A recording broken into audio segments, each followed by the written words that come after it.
ଯଦି ଗୋଟେ ସତ କଥା ମୋତେ ଆଶ୍ଚର୍ଯ୍ୟ ଲାଗୁଛି।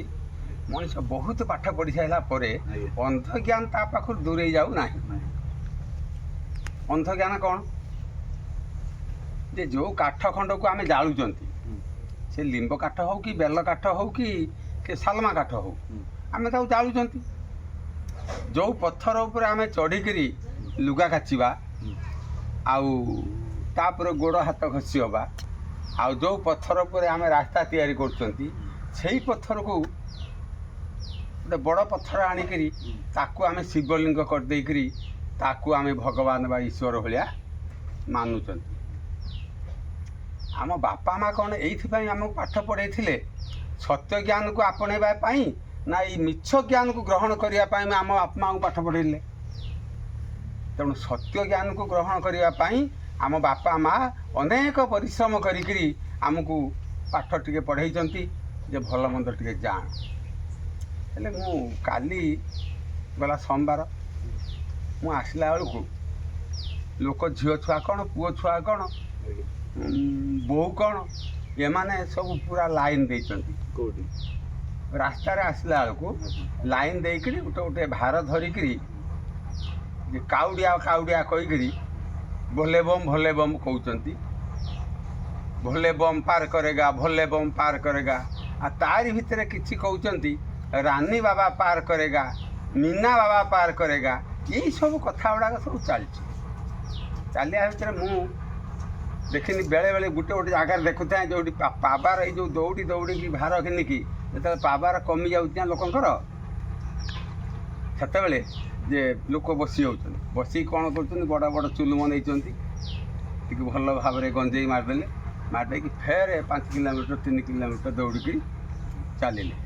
ଏଇ ଯେଉଁ କାଉଡ଼ିଆ ଭାବ, ତାକୁ ମଧ୍ୟ ଆମର ସରକାରଙ୍କ ତରଫରୁ ପୁରା ଭାବରେ ସପୋର୍ଟ କରାହେଉଛି। ତାଙ୍କର ଖାଇବା ପିଇବା ରହିବା, ତାଙ୍କୁ କ୍ଷୀର ଦେବା, ଚା ଦେବା, ତାଙ୍କୁ ପୁରୀ ତରକାରୀ କରିକି ଦେବା, ଏସବୁ କାର୍ଯ୍ୟ ଗୁଡ଼ାକ ତାଙ୍କ ଭିତରେ ହେଉଛି। ଯେ ଏଠିକା ଯେ ଯଦି ହେଉଛି ତାହେଲେ ପ୍ରକୃତରେ ଯେ ଏଇ ଯେଉଁ ଯାଉଛନ୍ତି ପାଣି ଭାର ନେଇକି ଢାଳିବାକୁ ଯାଉଛନ୍ତି ସବୁ, ସତରେ କ'ଣ ସେଇ ଯେଉଁ ଲିଙ୍ଗ ଭିତରେ କ'ଣ ଈଶ୍ୱର ଅଛନ୍ତି? ତେଣୁ ମୋତେ ବଡ଼ ଆଶ୍ଚର୍ଯ୍ୟ ଲାଗୁଛି ଯେ ଏତେ ପାଠଶାଠ ପଢ଼ି ସାରିଲା ପରେ ଇଏ ସରକାରଙ୍କ ତରଫରୁ କେମିତି ତାଙ୍କୁ ସହଯୋଗ କରାହେଉଛି, ଆଉ ଇଏ ପାଠଶାଠ ପଢ଼ି ସାରିଲା ପରେ ଏମାନଙ୍କ ଭିତରେ କେମିତି ଗୋଟେ ସତ୍ୟ ଜ୍ଞାନ ତାଙ୍କ ଭିତରେ ପ୍ରବେଶ ହୋଇପାରୁନାହିଁ। ଯେଉଁଥିପାଇଁ କି ଆଜି ଯେ ଏଇ ଯେଉଁ କାଉଡ଼ିଆ ଫାଉଡ଼ିଆ ମାନେ ବାଟରେ ଯାଉଁ ବହୁତ ଆକ୍ସିଡେଣ୍ଟ ହେଉଛି। ଆଉ ବହୁତ ବି ଯେ ଝିଅ ପୁଅଙ୍କ ଭିତରେ ଏମିତି ଗୋଟେ ହେଉଛି କାର୍ଯ୍ୟ, କିଛି ଲୋକ ବି ତାରି ଭିତରେ ଯେ ଆତ୍ମହତ୍ୟା ବି କରିଦେଉଛନ୍ତି। ତାରି ଭିତରେ ଏମିତି ସେ ବିଚ୍ଛିନ୍ନ ଗୋଟେ ବିବସ୍ତ୍ର ଭାବରେ ଯାଉଛନ୍ତି। ଗାଧେଇ ସାରିକି ପାଣି ଭାର ନେଇ ସାରିଲା ପରେ ସାରା ସର୍ବାଙ୍ଗ ଉଦା ହେଇଯାଇଥିବ, ଆଉ ସେ ଲୁଗା ପିନ୍ଧିଲେ କ'ଣ ହେବ, ସେ ଉଲଗ୍ନ ଭଳିଆ ଦେଖା ହେଉଛନ୍ତି।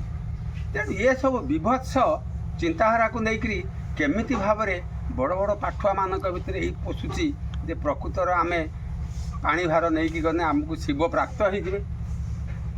ଆରେ ବୋକାଙ୍କ ଭଳିଆ ଏମିତି ହେବା ଉଚିତ ନୁହେଁ। କାରଣ ଯେ ଶିବ ହେଉଛନ୍ତି ସତ୍ୟମ ଶିବମ ସୁନ୍ଦରମ। ଯିଏ ସତ୍ୟ, ଯିଏ ସୁନ୍ଦର, ସେଇ ହେଉଛି ଶିବ।